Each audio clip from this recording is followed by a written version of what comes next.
Y'all, we can talk about this Mavericks game as much as you want. We kind of looked at it as this is a very depleted Pelicans team, and you should probably smoke them. Well, pretty much from the word go, you smoked them. You had talked about, Mike, how the Mavericks have consistently fallen behind. And it's not just like in the first 2 minutes, but in the first quarter. I mean, they came out hot. This game did not, to me, feel particularly competitive after the first quarter, and you did exactly what you wanted and you needed to do. I'm with you. It wasn't, I don't know, it wasn't a super fun game to watch because of the non-competitive, and it looked like they were playing in a lake. Yeah, you really don't like most of the NBA Cup.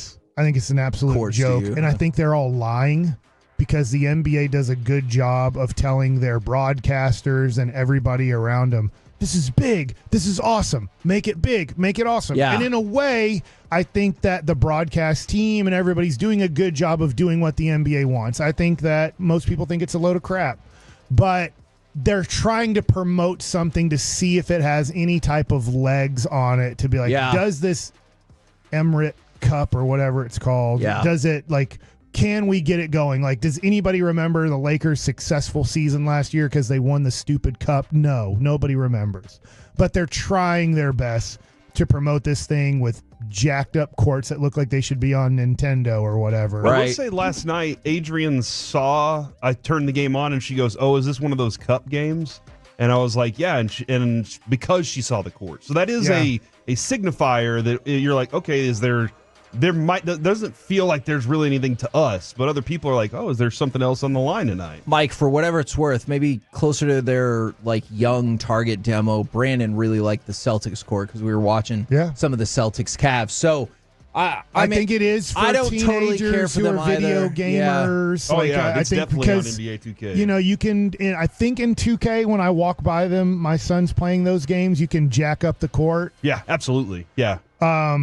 But it was blast, going back to the game. That was a great win for the Mavericks in this. You totally took care of business. Yeah. You didn't let New Orleans think at any point in the second half that they could actually win the game. And so that was a very good job from what I'll consider the Mavs, a veteran team, to make sure that this team, who probably because of injuries, as I thought the Pelicans were going to be a playoff team this year, probably through their injuries are not going to be a playoff team, and they got to think about what they're supposed to do with their organization going forward. I'd be really concerned, The Mavericks did a great job. Utah's 3-11. They already lost to Utah this year. So it's not like the Mavs have done a good job of taking care of business with the crap teams, and last night was a great job of taking care of a crap team. So I'm glad that you said that because that was the start of a 10-game run where obviously just because they're under 500, as you just pointed out with Utah, doesn't necessarily mean you're good to go. But think about this.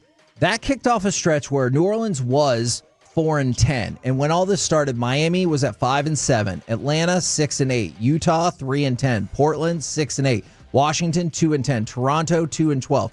So if you look at it from that perspective, 7 games in this 10-game stretch are against sub-500 teams, and I realize they already lost to Utah. But you look at New Orleans, Utah, Washington, and Toronto, we're talking about the worst of the worst in the NBA. Yeah, and I think that they really need to. I was looking at that schedule, and I was really down after the Utah debacle, and I'm like, dude, I keep getting to win-loss and just giving them wins against below-average teams or average teams, and I'm giving them losses every time they play a good team.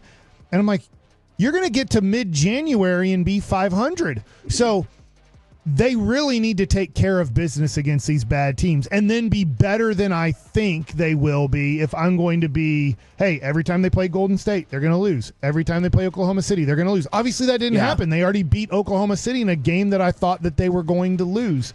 So you look at it, and if you want to be, I don't know if the Mavericks care to be, led by Luka Doncic, if they want to be a top 3 seed, which gives you a much better chance of making it back to the Western Conference Finals and the NBA Finals. Agreed. You're going to have to figure out a way how to win 52 games, I'm going to assume, or a few more to get to that situation. I think that's probably fair. And you look at it, they've won 3 straight. Obviously, the most impressive being the win over Oklahoma City with no Luka.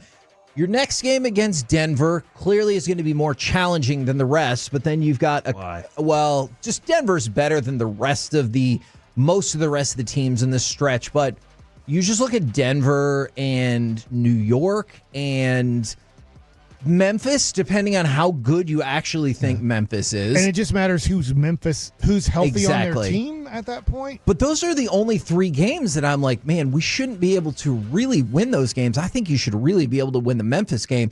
And so I know it doesn't have to automatically go like this, but you've already won 3 in a row. And in the next 9, 7 of the 9 look like you really should be able to win those. Don't we need this for our Metroplex too? Dallas Mavericks. Oh, yeah. It doesn't matter to you guys. You don't get paid any more money for this. You can capture fans right now. The Cowboy fans are looking for something optimistic to cheer about. And if you're a Cowboys fan and a Stars fan, great, because the Stars, for the most part, are having a great start to the year. Yeah. The Mavericks are not off to a great start. They are still, if you look at the standings, I don't know all the tiebreakers, they have them in 11th place out of the even play-in situation, even though they're tied with the majority of teams in the play-in situation. But, man, if they could, in the next 2 to 3 weeks, as you get to the holiday season, go on a nice winning 7 out of 8 games and putting themselves in kind of that 5 seed, let's say, and you get to Christmas and you're well over 500 and you're playing great basketball, I do think there'll be a bandwagon here after the NBA Finals. But right now, you're like, hey, last night, notwithstanding, great job. Mavericks, great job. But the Utah game, some other games this year, like, hey, do you guys even care that the season started? Yeah. I kind of wonder about that Houston game just a little bit, and if that kind of falls into that category. Although, obviously, Houston is showing they got plenty of studs on their team as well.